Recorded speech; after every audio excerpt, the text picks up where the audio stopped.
Hi, welcome back. Well, I thought I was done with builds on the Firebolt ASP because I'd built every colour of the Lightning, and I built this custom one here, which I really like. So, was that not it?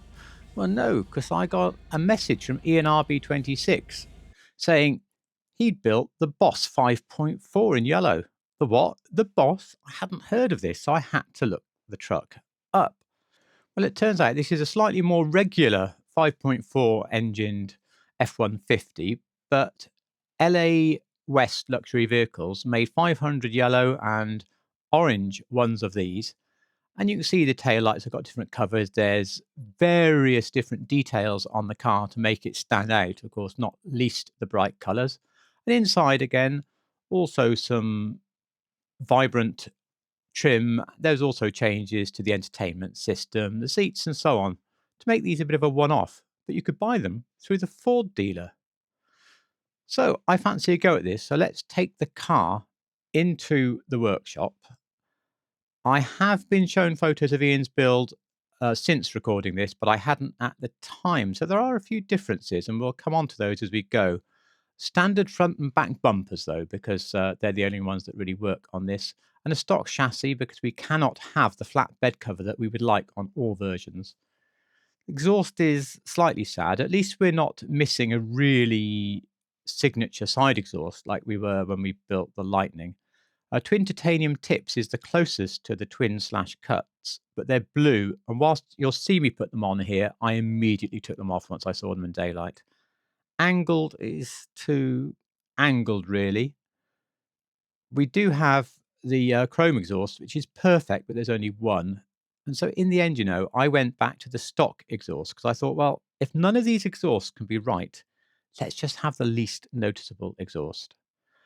On the grille, you can see I've zoomed in, and it's very much a hexagonal shaped grille. You can see in chrome to make it stand out more. So that means the plastic hexagon grille is going to be by far the closest. Onto the hood. Well, there's a number of hoods you could use. We can paint it shiny black easy enough. I like this secondary cowl hood here. That's quite a nice shape, but there's no inlet, of course, on it, and there are twin inlets on the car we're building.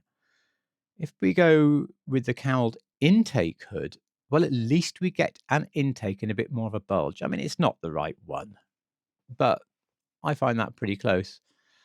Twin intakes, of course, they're not really the right sort of intake. Twin vents don't look right. You could go with the performance hood, maybe. I mean, you've got some extra vents around the side. It doesn't make a huge amount of difference. But I'm going to go back with my first choice here, which is the secondary cowled intake hood. Okay, in the edit, just going to pause the build here because later on, Ian sent me a picture of his version of the truck, which was great. I can see we've both gone for the same hood, but you'll notice that Ian has picked a livery. Now, I'm not in game. I can't give you the name of this livery. You will soon find it. And the advantage of this livery is, of course, that you only have to paint the center of the hood in black, which is really good. That's much closer than what I'm going to continue to do, which is to paint the whole hood shiny black. The negative, of course, is you have to have something on the side of the truck, which isn't there in reality. So it's a compromise livery. You can either choose that or you can go my way, which is to put nothing on. Okay, back with the recorded build. Moving on down the list then to mirrors, and the stock mirrors on this car, absolutely perfect. Popping on your choice of plate, I think a black plate would look pretty good on this. Onto the respray. We'll look at the easy option first, but Ian has also given me a crew hex, and we'll put that on at the end of the video. But race yellow here, that already looks pretty good, and depending on the light and the sunshine, is not far off.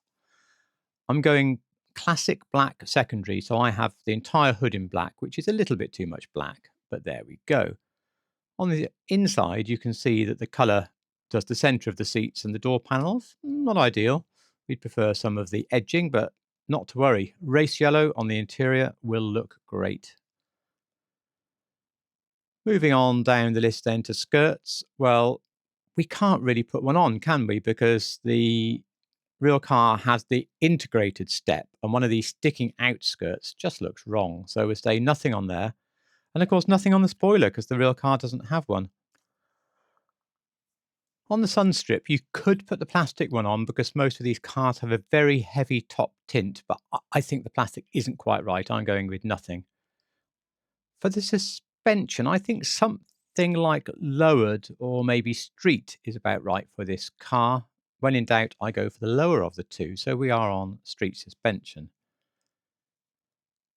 Onto the wheels. Well, there's quite a bit that works here. Firstly, I'm going to go with the wheel that Ian is both using and told me in the original text message, which is the Duper 7 in chrome, of course. These are chrome wheels, so pricey wheel. That's from the sport category. What works great here are the profile of the spokes, the general shape, the number of them, all looks really good. What of course doesn't work, which Ian pointed out, is that they are a little bit too big a wheel and too thinner or low profile tyre, so they're not quite right for the truck. If you want some alternatives, go into the chrome tuner wheels. There are a lot that sort of work. The Chokuduri works, for example. This Saisoku, that's actually pretty good as well, maybe a bit better. A lot of these wheels in here work. You're just really looking at trying to get about the right number of spokes and stuff, but you get the correct tyre profile, a slightly thicker tyre. So I certainly would not blame you at all for taking one of these tuner wheels, and I nearly did. But the trouble is, I'd already tried the Duper 7 in chrome, and I don't know, I just think for me it works a little bit better. So I went back, and that is actually the wheel I chose. So Sport Duper 7 Chrome. Once you've put those on, you just have to choose your window tint. And it's another one of those cars where there's a distinct tint to the real car. It's not as much as a light tint, of course. Very few cars are. But I think I would like to reference that tint with the light smoke. And I do think it looks a bit better. So that completes the build without the crew colour. And if you don't want to do crew colours, well, of course, you can like, comment and subscribe right now and go. And thanks for watching. It looks really good, and I think I'm going to keep the car like this now. I was going to keep the custom build, but I couldn't have the carbon tailgate, and this is at least slightly more production. Race yellow, though, is just a little bit too vibrant, and I wanted something just slightly paler, and Ian gave me a hex. Now, I've already tried the hex, and you've already seen it in Garage Tour 14 on the Nissan 300ZX version R, which needed a paler yellow. I put it on there, and I think it works really well. It's just race yellow with a touch of that vibrancy taken out, and I think works on a lot of cars, because not that many cars are as bright a yellow, actually, as race yellow. So here we go into the workshop with Ian's hex. Thank you, Ian, on the bottom right. And I can't sync this up because I'm recording it a second time in post, but you can see the swaps, hopefully, between the race yellow and that subtler crew yellow. So there's the bright one, there's the more subtle one.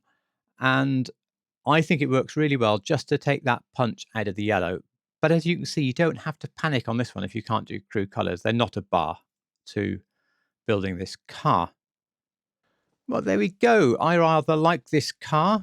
I enjoyed having the chance to be given a build, then to build it myself, and then later see where we didn't differ in our two builds. That was fun.